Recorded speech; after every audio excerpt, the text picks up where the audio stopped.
Bismillahirrahmanirrahim. Assalamualaikum warahmatullahi wabarakatuh. Halo semuanya, bertemu lagi bersama aku Herunisa Hasanah. Di video kali ini aku mau nge-review salah satu buku karya Calvi Syahrin yang judulnya itu Insecurity is My Middle Name. Dan ini dia bukunya. Tapi sebelum kita lanjut bahas lebih dalam mengenai buku ini, ada baiknya kita kenalan dulu sama penulisnya. Siapa sih Calvi Syahrin itu?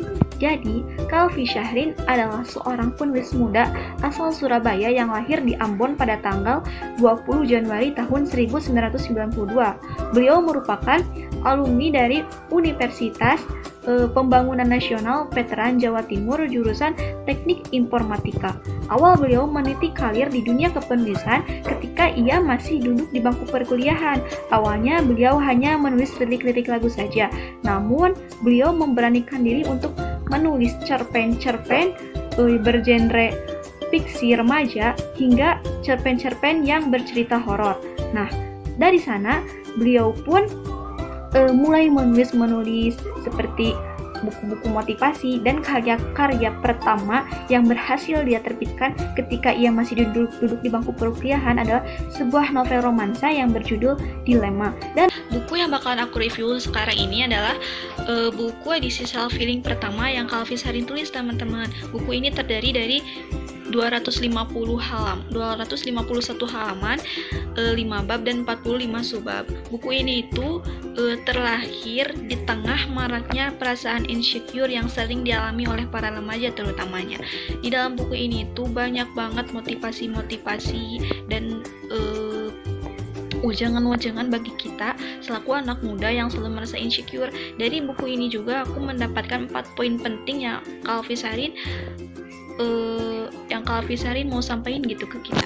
Yang pertama itu kita itu harus mensyukuri nikmat yang telah Allah Subhanahu wa taala berikan kepada kita. Dengan cara apa sih kita mensyukurinya? Dengan cara kita mencintai diri kita sendiri serta menerima diri kita secara utuh. Jangan pernah gitu ada perasaan dalam diri kita itu pengen ngerubah apa yang udah Allah kasih ke kita, seperti dalam hal merubah fisik atau penampilan kita gitu ya. Seperti misalnya kita itu merasa insecure sama orang yang cantik gitu, sehingga dalam diri kita muncul perasaan kita itu ingin mengubah apa-apa yang ada di dalam diri kita, terutama dalam hal fisik kita. Karena perlu kita tahu ya teman-teman, bahwa yang nama kecantikan dan ketampanan itu merupakan hal yang relatif, sedangkan kecantikan yang sesungguhnya itu adalah kecantikan yang ada dalam diri kita, terutama dalam hati kita, teman-teman. Nah, terus seseorang yang mencintai dirinya secara utuh, mencintai dirinya sendiri, hidupnya itu akan bahagia loh teman-teman. Dalam buku ini juga dijelasin kalau seseorang yang mencintai dirinya sendiri dan menerima dirinya secara utuh, maka hidupnya itu akan jauh lebih bahagia ketimbang dengan seseorang yang tidak mampu mencintai dirinya secara utuh, tidak mampu menerima dirinya secara utuh, dan tidak mampu menjadi dirinya sendiri. Maka hidupnya itu akan cenderung lebih terpuruk, teman-teman, karena dirinya itu seperti ada tekanan gitu dari luar untuk menjadi lebih sempurna. Dan ketika kita sudah mampu mensyukuri nikmat yang telah Allah Subhanahu wa taala berikan kepada kita, maka Allah Subhanahu wa taala akan memberikan dan akan menambahkan nikmatnya kepada kita. Terus dalam buku ini juga dijelasin kalau kita itu harus sebisa mungkin bersikap bodo amat, teman-teman. Tapi bodo amat di sini itu bukan berarti kita itu gak peduli sama lingkungan kita. Bodo amat di sini itu lebih merujuk ke kita yang harus bisa mawas diri, teman-teman, dari perkataan-perkataan orang yang emang sekiranya risih gitu terhadap kehidupan kita. Karena gak bisa dipungkirikan dalam hidup ini setiap orang itu pasti ada aja yang merasakan risih dengan hidup kita, ikut campur dengan urusan kehidupan kita. Sebisa mungkin kita itu harus bisa membentengi, harus tidak terlalu mempedulikan omongan-omongan tersebut. Karena kalau kita terlalu peduli dan kita menanggapi omongan-omongan tersebut yang akan membuat kita terpuruk, hidup kita itu bakalan gak tenang, teman-teman. Hidup kita tuh akan terpuruk banget, bakal tertekan gitu, teman-teman. Terus di dalam buku ini juga dijelasin kalau kita itu harus senantiasa percaya dan yakin terhadap potensi yang kita miliki, karena setiap manusia itu punya potensinya masing-masing lah teman-teman. Cuma yang membedakannya ada yang malas dan ada yang rajin untuk menggali potensi yang ada dalam dirinya. Ketika kita mempunyai potensi dan kita tahu potensi kita apa, kita jangan pernah merasa malu untuk mengekspresikan potensi kita tersebut, karena potensi kita itu merupakan kunci gerbang kesuksesan kita di masa depan. Nah, di buku ini juga dijelasin kalau perasaan insecure itu emang perasaan yang wajar dan pasti semua orang juga pernah merasakan insecure.